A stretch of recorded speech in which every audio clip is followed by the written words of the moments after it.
Hello everyone, in this video I'd like to give you a playthrough of the third level of Riddles Within the Below, which is intended to be more difficult than the previous levels.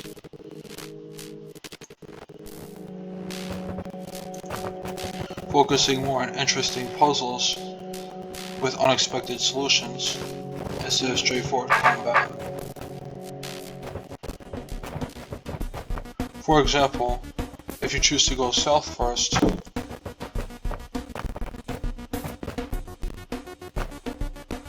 you'll be met with this room,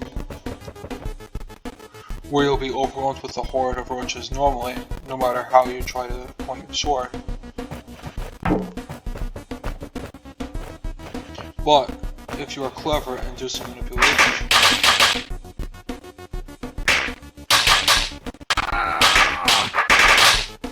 you can get it so that you are in a safe spot, where you can just swipe back and forth and kill most of the roaches.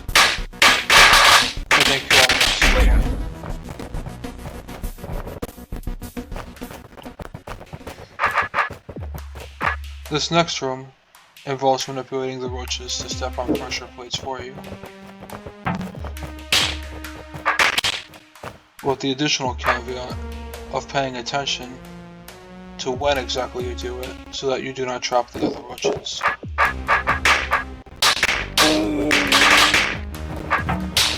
Like so.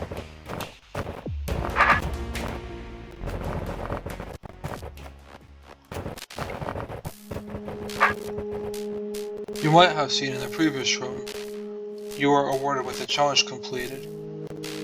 Well, that is because the script does not work as it should, and awards you the challenge if the room is empty, instead of if you actually complete the challenge when you are still actually doing the room.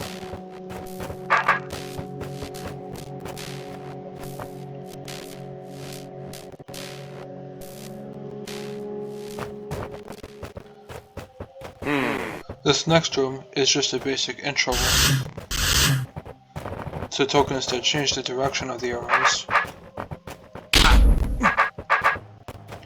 instead of a complicated puzzle, what the other rooms are.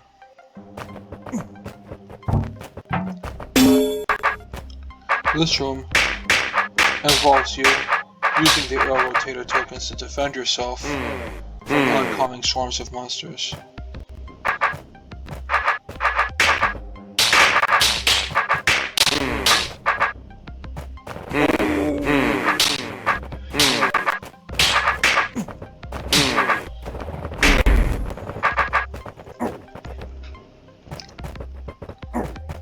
This next room emphasizes the puzzle aspect of using the arrow rotator tokens.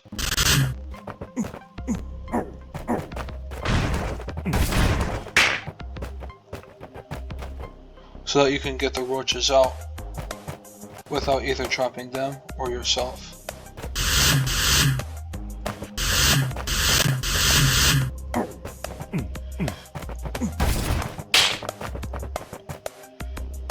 Almost always, the solution will involve having an arrow facing either directly left or directly right at the entrances of the hot chambers.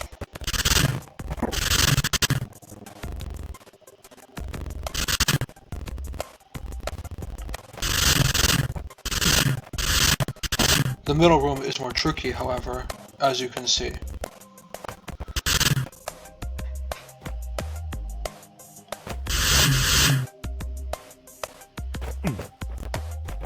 So you have to do it in multiple takes instead of just one take, as you did for the other two chambers.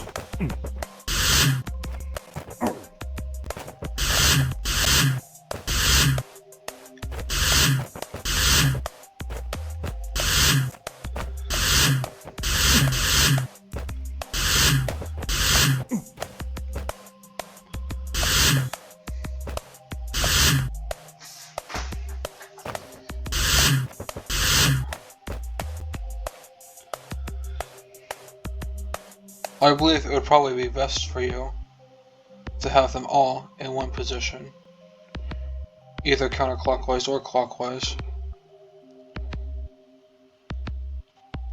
and then do them one at a time until you get something that works.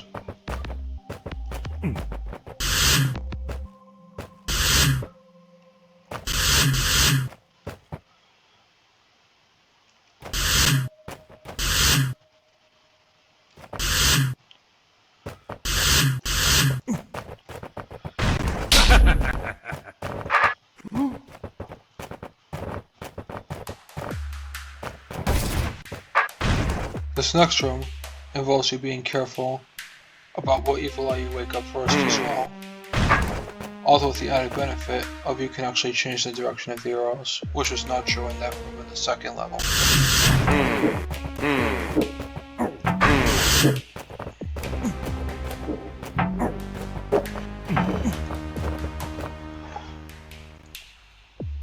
Again, you click on the plates or doors to see how they are affected.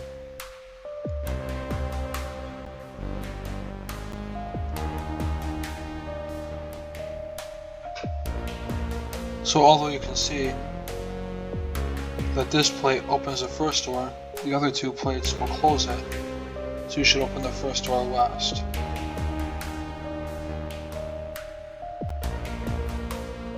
So you should open the last door first, and the middle one in the middle. As you can see, the pattern is that all the pressure plates will block all the doors behind the one it opens.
Like so, we fit in the block.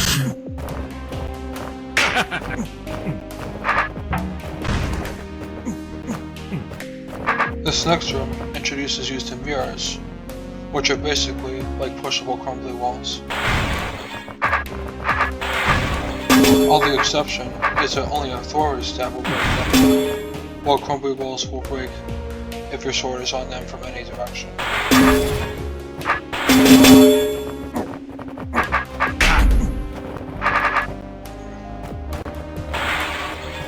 This room emphasizes using the mirrors as pushable blocks, and not just breaking them like the last one.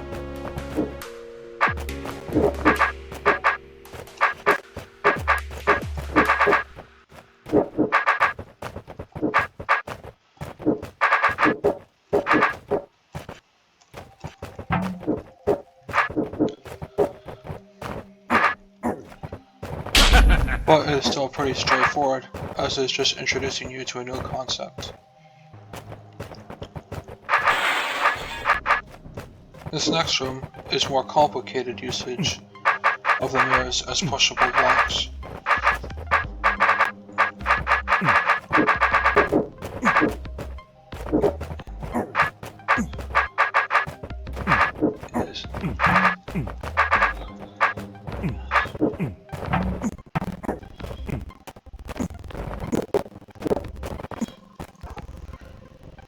You should also pay attention to how the roach is not just trapped by a force arrow. So you actually can step on the plates to get him to come out by himself. And the solution is that straightforward for the second half of the room.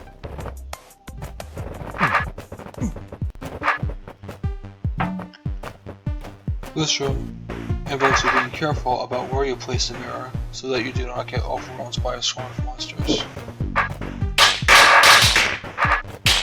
Like so. The leftmost one always works without fail, as it prevents the roaches approaching you from the left side. You only have to deal with a swarm from the right, which you can handle by just facing right.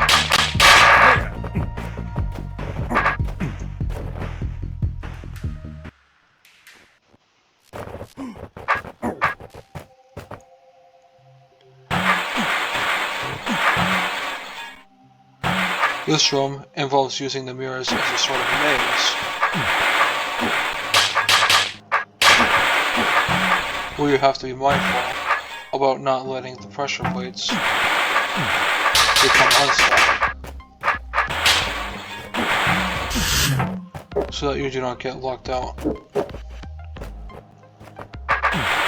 of the conquer token in the middle of the room, which is required for you to clear the room.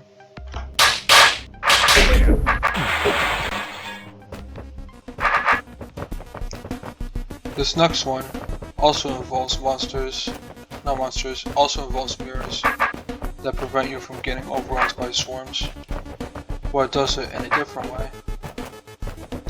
With multiple mirrors and monsters from all directions, instead of just one mirror and monsters from two directions.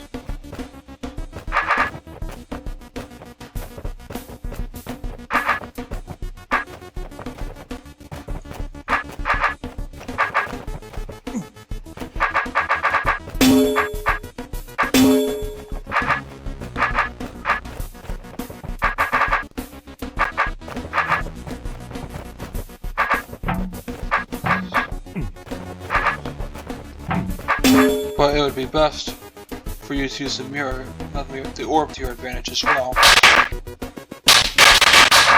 that you can create a safe hideout on your side.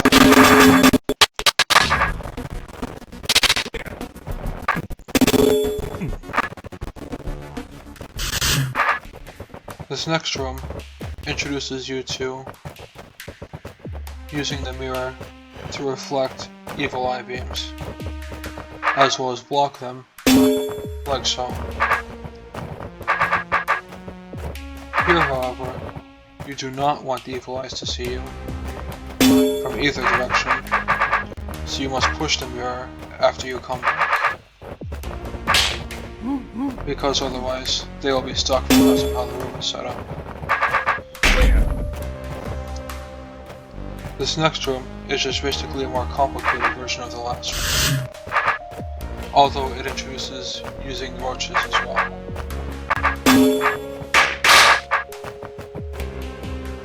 But they're basically just simple filler in this room. They don't add anything meaningful to the puzzle.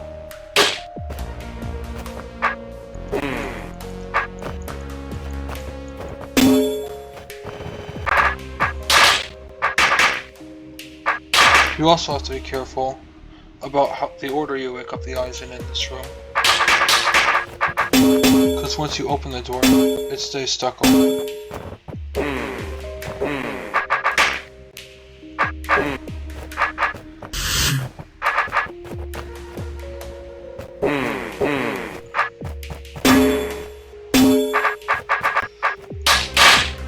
So you just have to be careful as well with where you place the mirror, so that you do not make the room impossible.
You do have to have some careful mirror trickery to get the actual solution of the room, i.e. all the evil eyes look backward so that they do not lock you out of the chamber.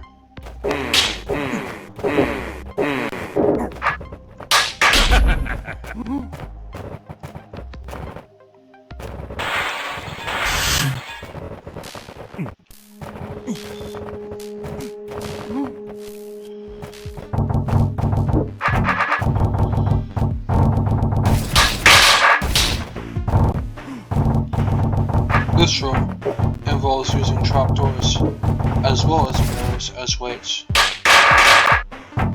We just have to be careful.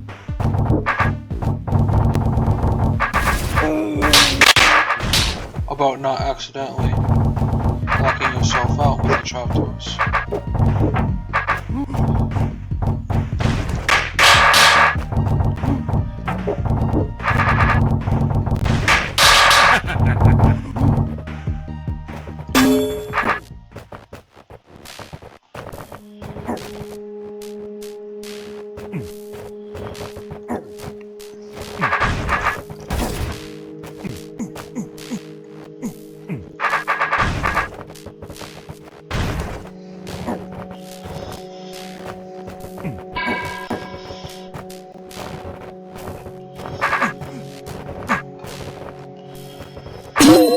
This next room introduces you to cracked orbs, which are basically orbs that only work once.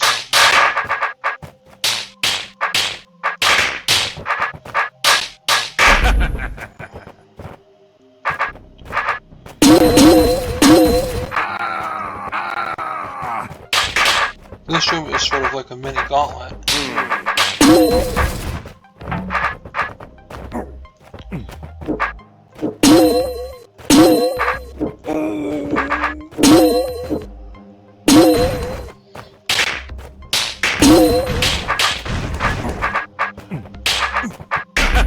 We just have to A. be fast, and B. manipulate the monsters in a particular way.